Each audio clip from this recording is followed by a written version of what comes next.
Palabras de vida eterna, ministrando fe y esperanza en el Señor Jesucristo. Comentarios, reflexiones y exhortaciones referentes al libro de Nahum por el hermano Natanael Alba en la iglesia en Aguascalientes. Hola, ¿qué tal? Espero que todos se encuentren muy bien y bueno, nuevamente agradecer primeramente al Señor por la oportunidad de que me permite poder compartir su palabra a cada uno de ustedes también y agradecer a las hermanas una vez más por este proyecto y por la oportunidad también de poder compartir un poco acerca de la palabra de Dios. Y bueno, en esta ocasión tengo el tema acerca de la profecía de Nahum. Anteriormente había compartido algo acerca de Abdías y bueno, en esta ocasión me toca compartir algo acerca de este libro, el libro de Nahum. Y hay algunas cosas importantes de las cuales pues podemos sacar grande enseñanza. Yo creo que a través de este libro el Señor quiere también mostrarnos algo. Y bueno, básicamente el libro de Nahum también es uno de los profetas menores.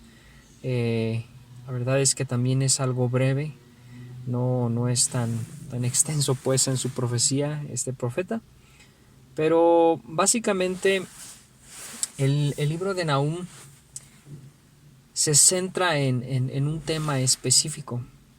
Yo no sé si usted ha tenido la oportunidad de leerlo, pero el libro de Nahum es una profecía que contiene y rodea un tema en específico, y es acerca del juicio de Dios.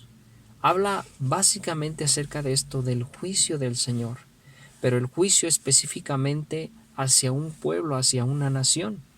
Y como usted lo puede comenzar a leer en este libro, en el capítulo 1, lo menciona este profeta, y es acerca de Nínive. Y bueno, en este caso el libro de Nahum nos hace considerar algunas cosas importantes. Una de ellas y primordiales que nos hace entender cuando comprendemos un poquito acerca de esta profecía. Una de las cosas primeras es la supremacía de Dios. Ahora, ¿cómo es que la supremacía de Dios o su soberanía puede verse en este libro? Bueno, primeramente, yo a lo que me refiero con esto es que Dios no solamente se enfoca en un pueblo en específico, en una persona en específica, en una nación en específico. Aunque claro, Dios trabaja con un pueblo, con una nación y con personas específicas, pero eso no significa que deja de lado o que no están bajo su control o que no está bajo su plan todo lo demás, todo lo que rodea a estas personas o a esta nación en específico. ¿A qué me refiero? Bueno, a veces pensamos o pasamos por alto que como Dios, por ejemplo, en el Antiguo Testamento se enfoca en el pueblo de Israel, pasa por alto todas las demás naciones. Pero, bueno, como vemos y como entendemos a través de las Escrituras, y como en este caso, en este libro lo vamos a ver un poquito, pues entendemos que realmente, aún dentro del plan de Dios, aún dentro de lo que el Señor hace y cómo obra, muchas veces lo hace a través de estas naciones.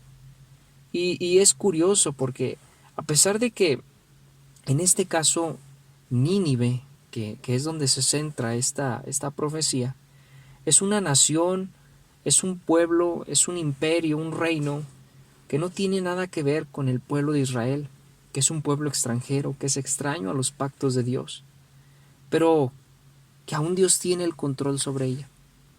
Y como vemos, ¿verdad?, que se trata esta profecía acerca de esto, cómo el Señor, pues sí, de alguna manera está interesado, ¿no?, en todas las personas, aun aunque estén alejadas, apartadas, aunque no tengan nada que ver con respecto a sus pactos, el Señor aún así ve por ellas. Es como por ejemplo lo vemos, ¿no?, acerca de Sodoma y Gomorra.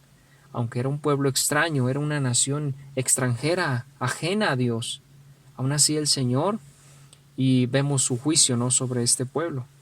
Y así como vemos pues a través de toda la palabra de Dios, varios ejemplos. Y bueno, este es un ejemplo que bueno, cuando yo comencé a estudiar esta profecía, pues me hizo ver y entender acerca de esto, ¿no? Cómo el Señor no se olvida de las demás naciones, cómo Él sigue teniendo control sobre ellas y cómo Dios las usa muchas veces también para enseñarnos algo a nosotros, ¿verdad? Ahí entra algo un poquito acerca de, de lo que es la providencia de Dios. Pero bueno, ese es otro tema. Y bueno, respecto al libro de Nahum, ya entrando un poquito más acerca de esto. Bueno, respecto al libro, Nahum, en este caso como se encabeza en este libro, Nahum significa primeramente consolador. Ahora es interesante esto debido a que, pues cuando tú lees esta profecía, lo que el profeta escribió en esto, pues realmente tú ves que es un mensaje de juicio, un mensaje de castigo. ¿Cómo habría sido posible, yo me pregunto, que aquel profeta pudiera vivir con su nombre como el consolador o como consolador? Bueno, pues la verdad es que todo depende de la perspectiva, del ángulo en que observemos este mensaje que Dios le dio al profeta Nahum. Si el juicio es en este caso para nuestros enemigos, para alguien que nos tiene atemorizados, que nos domina, que nos controla, pues bueno, entonces quizás sí es un mensaje de consuelo para nosotros, ¿no? De esta manera, Nahum, ¿verdad? Su nombre algo representativo, que es consolador. Y bueno, respecto a la época del profeta Nahum, bueno, se cree, según la historia, que él pudo haber sido contemporáneo a los profetas Isaías y Miqueas, y las fechas sugeridas de que fue escrito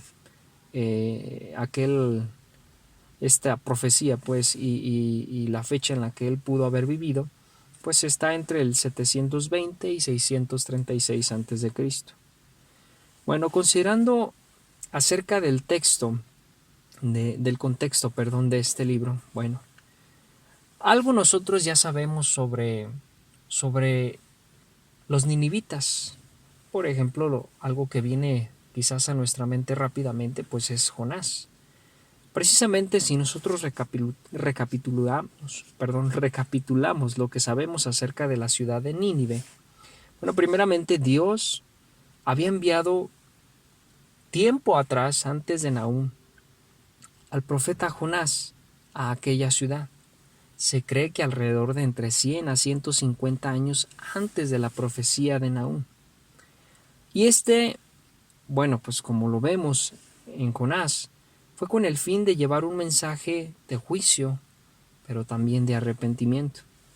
En aquella ocasión, algo muy sorprendente sucedió.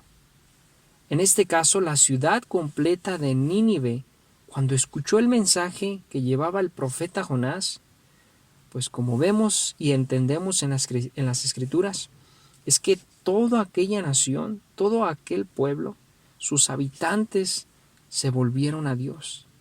Y eso es increíble porque pues eso es algo muy extraño, ¿no? Muy a nuestros ojos de veras difícil que pueda llegar a suceder. Pero toda aquella ciudad, en ese caso, se volvió a Dios. Nunca ha sucedido algo semejante en la historia, pero toda esta ciudad, un 100% de sus habitantes se volvieron a Dios en un genuino, en un auténtico arrepentimiento. Ahora, no sabemos cuál fue ese efecto de arrepentimiento en aquella capital, en aquella nación Nínive.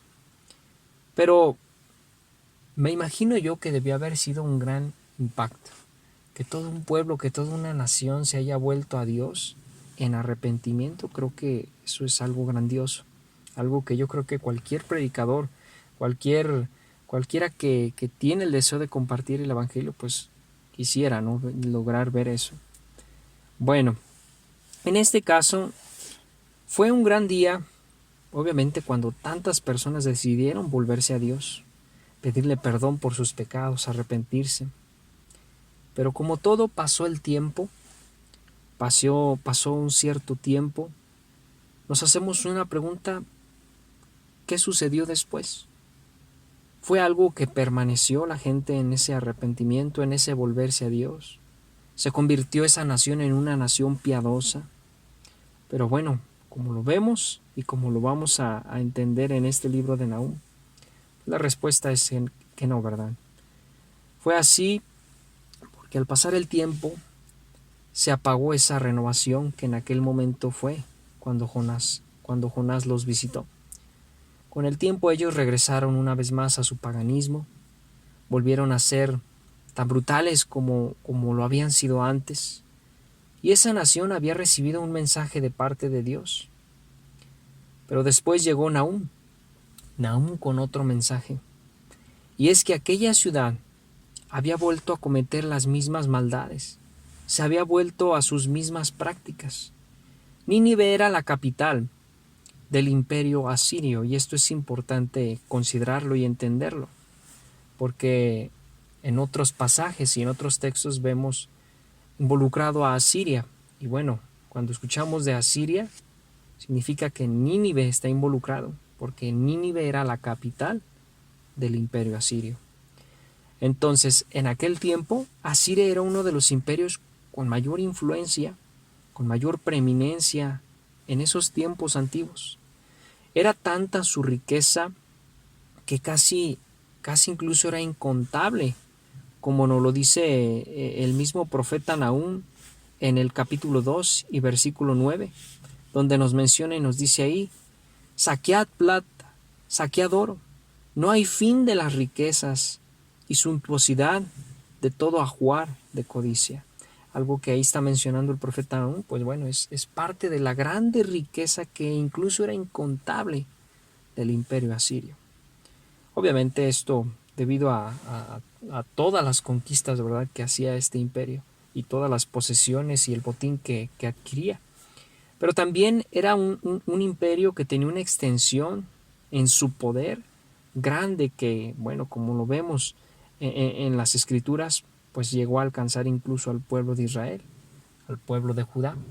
Y esta era una nación, un imperio también muy conocido por su brutalidad, por su crueldad, en cuanto al trato de todas las personas que llegaban, las naciones que llegaban a ser conquistadas. Las ciudades que llegaron a ser conquistadas, pues bueno, fueron, según los registros externos pues a las escrituras, fueron pues realmente brutales en sus castigos que aplicaban hacia estas naciones que conquistaban.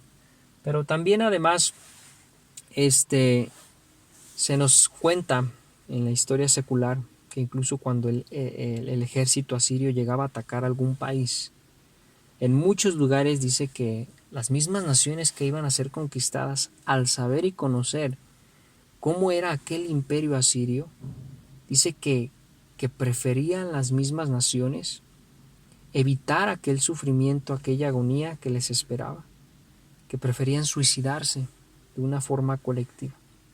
Entonces, esta nación pues verdaderamente tenía un auge en ese tiempo pues tan grande y mucha influencia, y de alguna manera sí atemorizaba, ¿no?, a las naciones.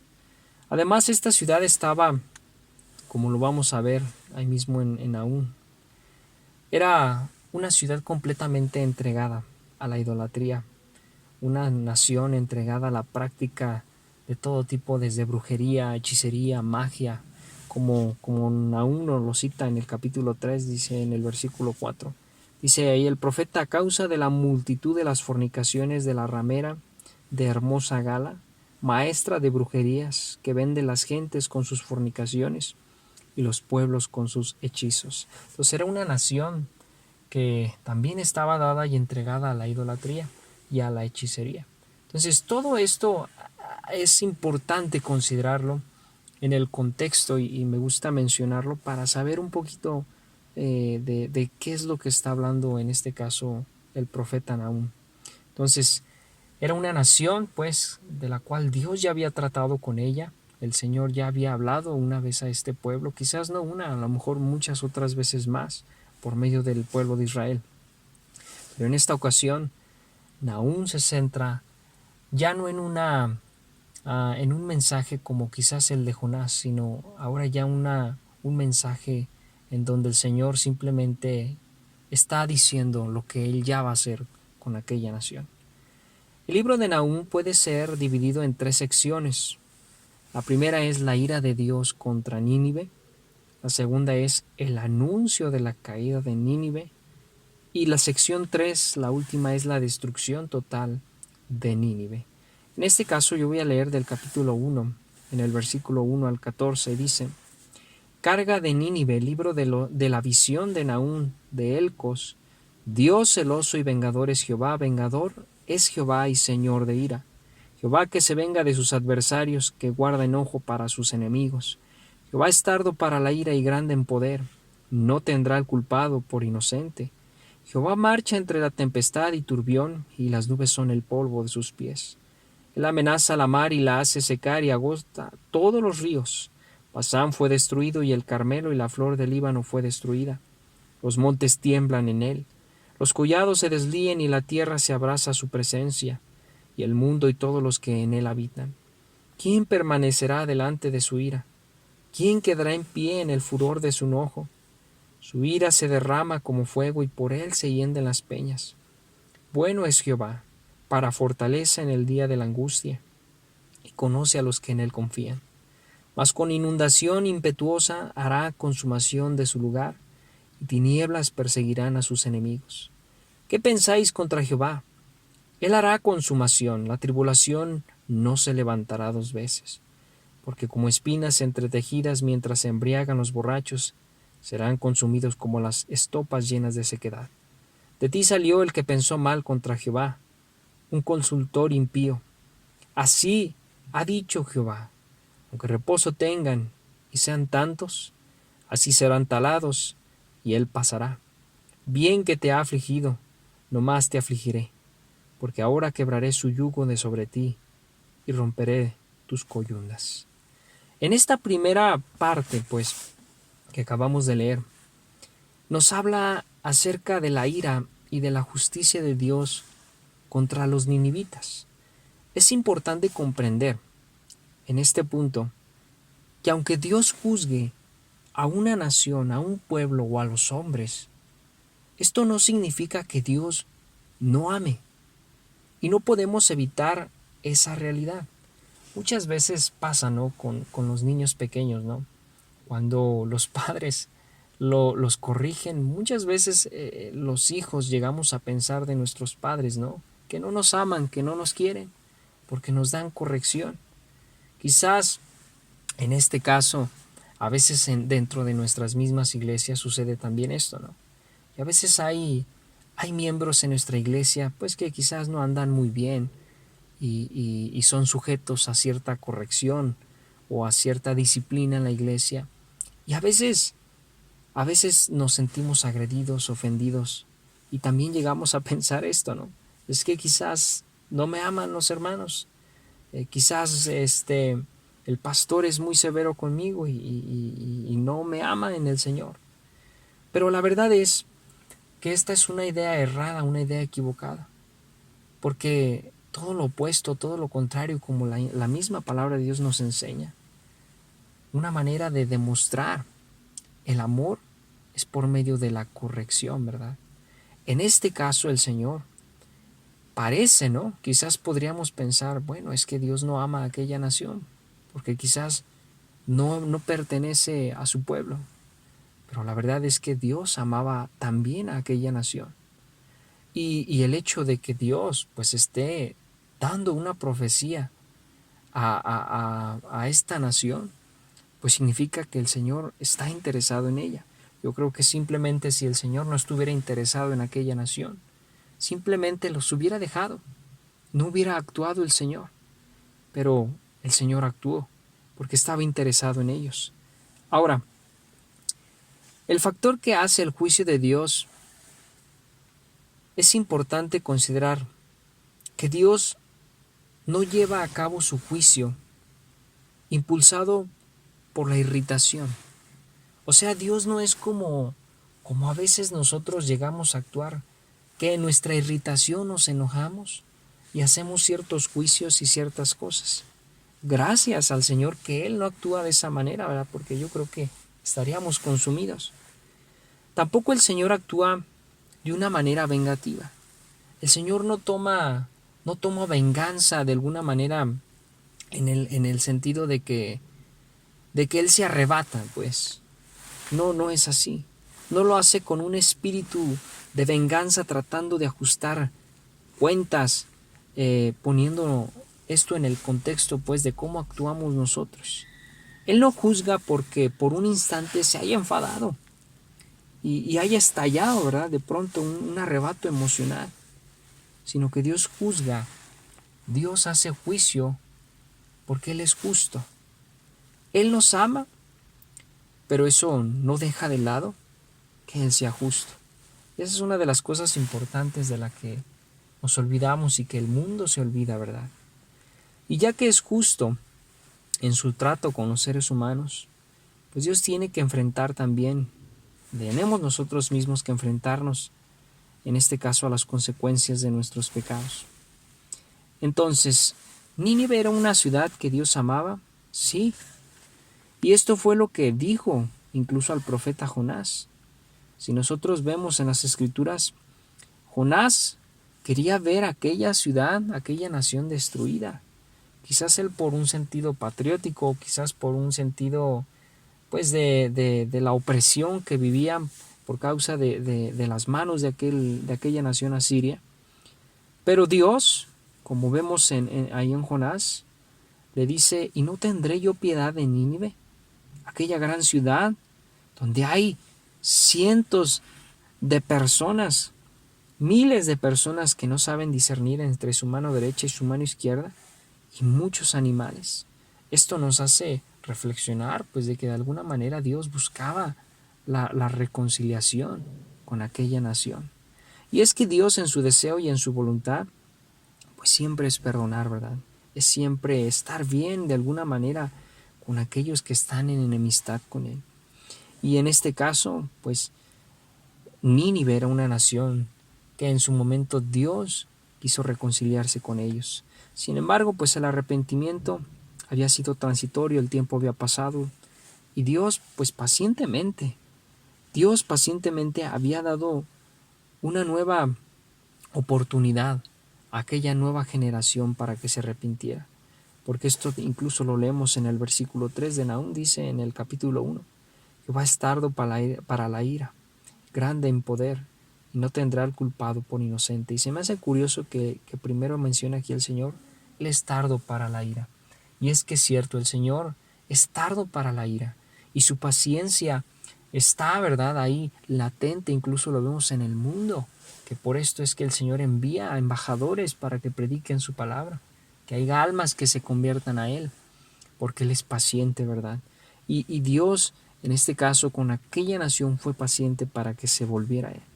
Pero los días de la gracia de Dios habían llegado a su fin lamentablemente para aquella nación, y el momento del juicio se aproximaba. Ahora, Dios nos ama, no importa quiénes seamos. Sí, quizás usted o yo no podemos evitar que Él nos ame. Sin embargo, podemos llegar al extremo de rechazar o de menospreciar su amor. De una manera figurativa hablando, cuando nosotros nos cubrimos, a veces nosotros nos cubrimos con una especie como de paraguas o sombrilla de pecado. El sol del amor de Dios no va a brillar sobre nosotros. Pero de alguna manera eso no evita que Dios no nos siga amando, ¿sí? Que el sol no esté en el mismo lugar. De la misma forma nosotros también podemos cubrirnos con una sombrilla de indiferencia, de darle a Dios la espalda, de no hacer su voluntad. Hay muchas sombrillas bajo las cuales nos llegamos a cubrir para evitar el amor de Dios. Pero la verdad es que no podemos evitar ni podemos impedir que Él nos continúe amando. A veces en la locura de nuestro pecado, ¿verdad? Ahora sí que en esa capa con la que se llega a cubrir nuestro corazón por nuestros pecados, nos hace alejarnos más de Él. Pero eso no evita que el Señor nos siga amando, que el Señor siga queriendo algo con nosotros. Y ya que Dios nos ama, Dios siente celos. Dios siente celos por todos nosotros. Esto quiere decir que Él nos quiere a cada uno de nosotros. Dios en realidad no quiere lo que en este caso nosotros tenemos o lo que poseemos, eso es evidente, sino que Él nos quiere a nosotros como personas. Y de alguna manera Dios siente cierto celo cuando nosotros nos entregamos a otras cosas o incluso a nosotros mismos y no a Él. Cuando nosotros nos entregamos al pecado, Dios siente celos. Y en el pasaje que nosotros estamos estudiando, como lo vemos, Dios está claramente presentándose como un Dios celoso. Fue como si le estuviera de alguna manera diciendo a aquel pueblo, ¿verdad? Yo no quiero compartirlos con el pecado, ni con la multitud que sigue en este caso al enemigo, ¿verdad? Y a la idolatría. Yo no quiero compartirlos con nada, quiero que me pertenezcan solamente a mí. Nosotros leemos en el versículo 3 y dice: Jehová es tardo para la ira, grande en poder, y no tendrá al culpado por inocente. Jehová marcha entre la tempestad y turbión, y las nubes son el polvo de sus pies. En este versículo hay algo interesante, y es que Nahum continúa afirmando que el Señor no tendrá por inocente, al culpable. La justicia de Dios puede ser contemplada en su juicio. ¿Por qué? Porque Él es lento para la ira. Le llevó 100 años aproximadamente, entre 100 a 150 años, para que Él ejecutara su juicio y su castigo contra aquella nación, la ciudad de Nínive. Y Él fue justo al hacerlo así. Entonces, en este caso, Dios no aceptaría la impunidad, en este caso en cuanto al problema que había en aquella nación, que era su pecado. No libraría de castigo al malvado a menos que éste se arrepintiera y se volviera a Él, ¿verdad? A menos que los malvados acepten al Señor Jesucristo como Salvador, porque Él pagó el castigo por sus pecados. En este caso, si le rechazan, pues obviamente tendrán que pagar por sus pecados. Aquella nación, pues, tenía la oportunidad del Señor, pero hubo algo en su corazón que ya no quiso escuchar, que ya no quiso oír de Él, y se apartó más y más, y el Señor haría un juicio. En el versículo 6 leemos: ¿quién permanecerá delante de su ira? ¿Quién quedará en pie en el furor de su enojo? Esta pregunta fue dirigida al pueblo de Nínive, que había rechazado la misericordia y la compasión de un Dios todopoderoso.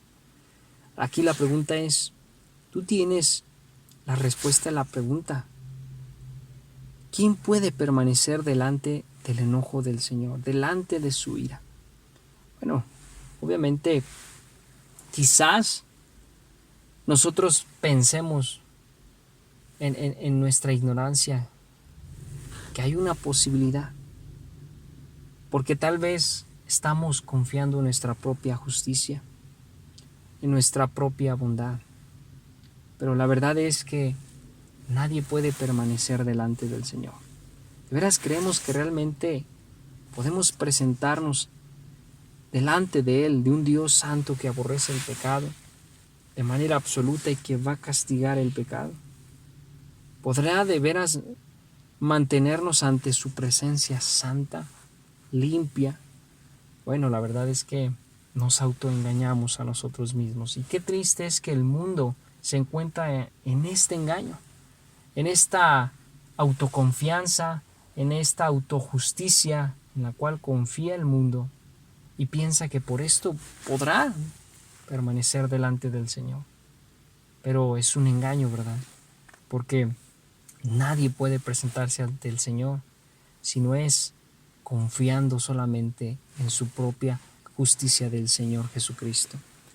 Leemos en el versículo 7 donde dice, bueno es Jehová para fortaleza en el día de la angustia. Y estas palabras me gustan, ¿por qué? Porque es maravilloso saber, y no solamente saber, sino que experimentar, que podamos llegar a experimentar la bondad y la misericordia y el amor incondicionable de Dios.